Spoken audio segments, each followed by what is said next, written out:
मार्गशीर्ष गुरुवारचे व्रत करत असाल तर हे 5 नियम आवर्जून पाळा। सगळ्यात पहिलं म्हणजे संपूर्ण मार्गशीर्ष महिना शक्य झालं तर नॉनव्हेज वर्ज्य करा, नॉनव्हेज सोडा।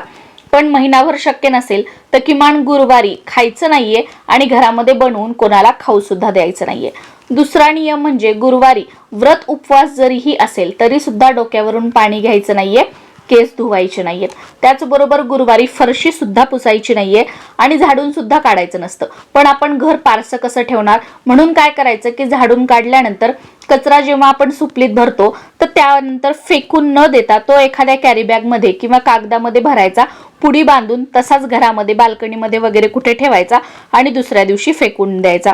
पुढचं म्हणजे प्रत्येक गुरुवारी आवर्जून तुमच्याकडे श्रीयंत्र असेल तर त्यावर कुंकुमार्चन करा किंवा माता लक्ष्मीच्या मूर्तीवर कुंकुमार्चन करा आणि प्रत्येक गुरुवारी 16 वेळा श्री सुक्तम आणि 1 वेळा विष्णू सहस्त्रनाम म्हणा।